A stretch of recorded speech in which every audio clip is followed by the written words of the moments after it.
precedents as well, the issue around Joshua, thank you very much for joining us. We are coming in with some more news updates. A separate motorcade has been spotted carrying the American delegation. This includes US President Donald Trump and First Lady Melania Trump.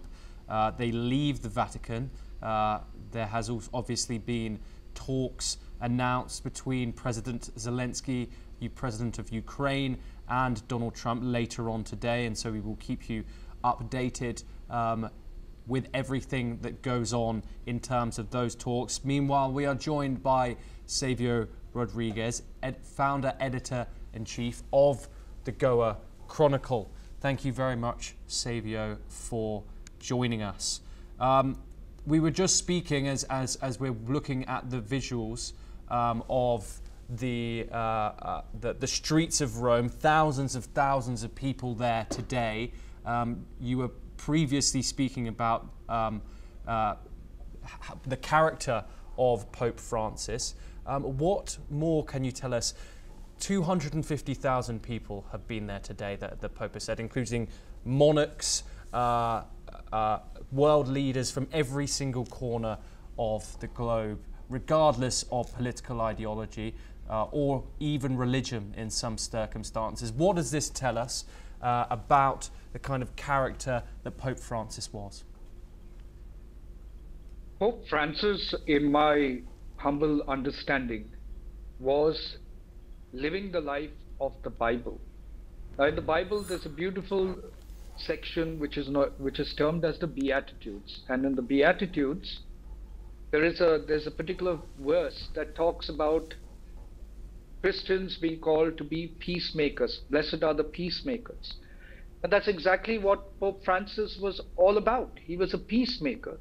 We live in conflicting times. We live in times where the world is moving towards wars, where we are seeing wars between Russia and Ukraine. You're seeing conflicts between Israel and Palestine. You're seeing conflicts in other parts of the world. You've seen atrocities towards people from different communities belonging to different religions in different parts of the world. Pope Francis, his main focus has always been that of a peacemaker, leading one of the largest faith congregations in the world, that is the Roman Catholic Church. Pope Francis's mission has always been to ensure that the world we live in, the world we create for our children, is a world of peace, of happiness, and of harmony. And that's really what he worked towards. And if you see his life and you look at his work over the time that he was a pope, and even before he was a pope, you would know that Pope Francis was a man of extreme, intense courage and convictions in the teachings of Jesus and in following the path of Jesus. Pope Francis had the courage, like I said earlier, to address the issue of clergy sexual abuse, which was a topic that was pulling a lot of people away from the Christian faith. He had the courage to address it. More so, he started to look at people beyond the hierarchical structures and the dogmatic practices of the Catholic Church, and attempted to make Christ more real to the people, more human-like to the people, so that people would understand that a lot of the teachings in the Bible are really about a way of life, a way of living, a way of communing with the world around you, because the Bible's built on the basic principles that Jesus gave his disciples, that is, love God with all your heart and with all your soul, and love your neighbor as yourself. And that principle itself is an acceptance of the creation of God, the world around you, which is why he also fought vehemently on issues of the environment, on climate change. He wanted to make the world a better place. He wanted the world to be exactly the way Christ wanted it, a world of harmony, a world of selflessness, a world of being together as a community, irrespective of the faiths that we come from. And that is why he was very, very forward and in the forefront on peacemaking measures in conflicting countries at this point of time. His stand on Ukraine and Russia conflict, his stand on the Israel, Hamas and Palestine conflict, He took a stand, and that is important. And that is something that tells us more about him as a character. He was a common person. And like I said earlier, he is leaving a legacy of compassion more than anything else to the people, not only of the Catholic faith, but people across the world. Because in today's day and age, spiritual leaders are the beacons of light, whether they come from any faith. They are the ones who are able to lead the flock or the multitudes of people that belong to a particular faith towards the right path, the path of righteousness, the path of humanness. And that is what Pope Francis was about. That is what his life was. And today, while we mourn the fact that he has moved on, I believe Pope Francis in his spirituality will certainly be praying for the rest of the world wherever heavenly abode he is going to, because that was his inherent nature. He was a man of the people. Yes, and Savio, staying with that statement, the Pope being a man of the people, there's a lot of significance on this being a humble burial. Pope Francis has been the first Pope to be buried outside the Vatican since 1903. Also, there is a tradition that Pope Francis has decided to part ways with, which is the grand gesture of being buried in 3 different coffins. Pope Francis personally chose not to do that. He is instead being buried in a wooden coffin lined with zinc. Another reason also why Pope Francis has been chosen to be buried outside of the Vatican is that so it's accessible for people, so people can access him and come and pay their respects. What does this signify, and why is this such an important thing? And looking forward, would you expect the same kind of humility from the new Pope who is going to be chosen? I think a lot of changes have happened in the Catholic Church, over the last several decades, and Pope Francis was one of the popes that was very instrumental in bringing about these constructive changes to the way the Catholic faith needs to move in a modern world. We are living in a world where technology is supreme, where AI has its own interpretation. In the future, many youngsters and many of the young people around the world might turn towards AI as being the future God.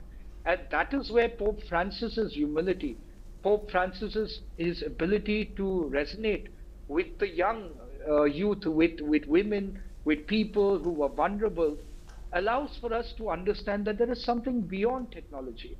And that is why when he's choosing this option of not being very structured as it would have been with the other burials of the other pope, it is a reflection of exactly what he was. A reflection of a man who wanted to be with the people, amongst the people, accessible to people. And that's really what he's going to do.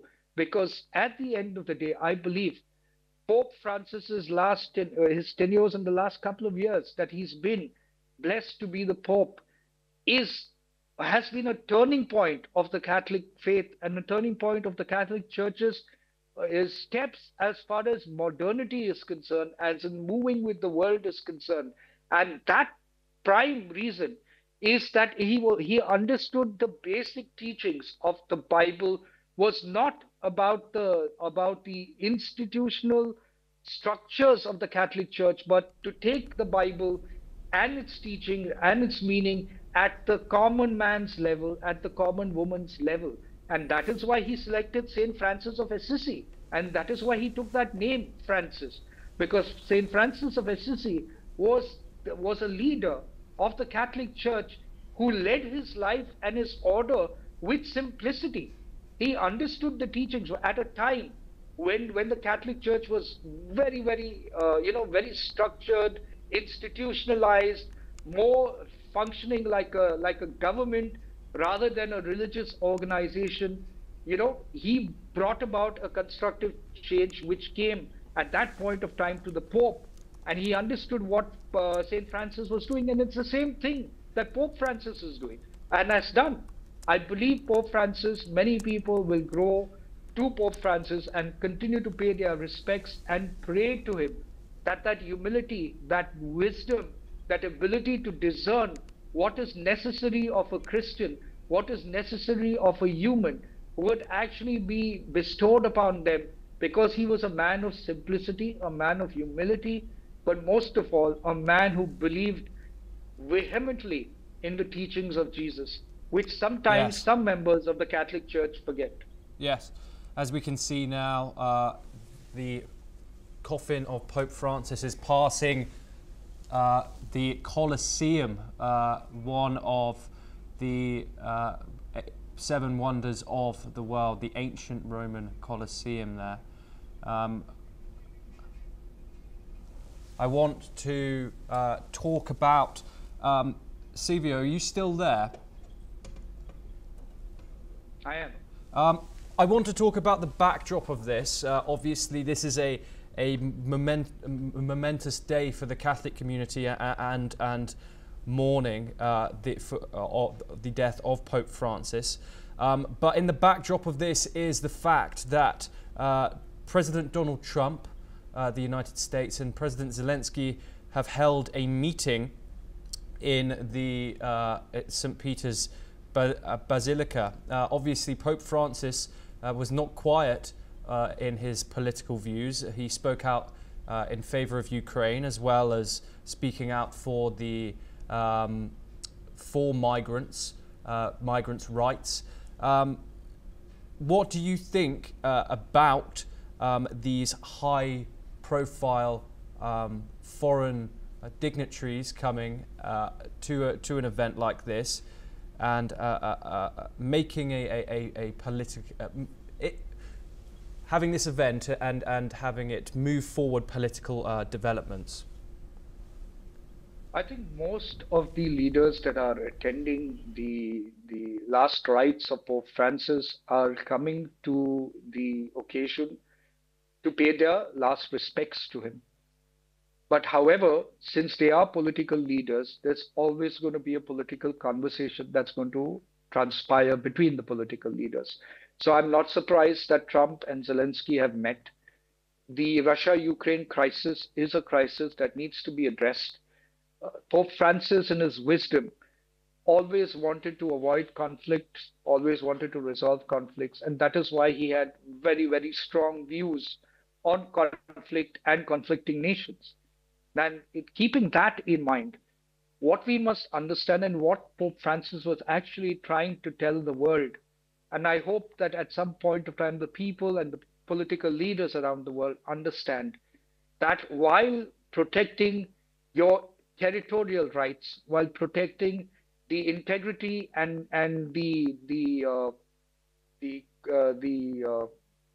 what you would say, the oneness of your nation, we cannot deny the fact that the world is actually one family, and that one family has to learn to live together without being in conflict, rising above conflicts, and being able to resolve issues rather than going into wars and causing destruction for many, many people across. And that is what Pope Francis actually wanted. He wanted people to realize that, listen, we are all a part of one family. Yes. The world is created by one Almighty God, and therefore, learn to live as one family. I do apologize for the interruption. We will now, we have run out of time, and we will now take a look at some highlights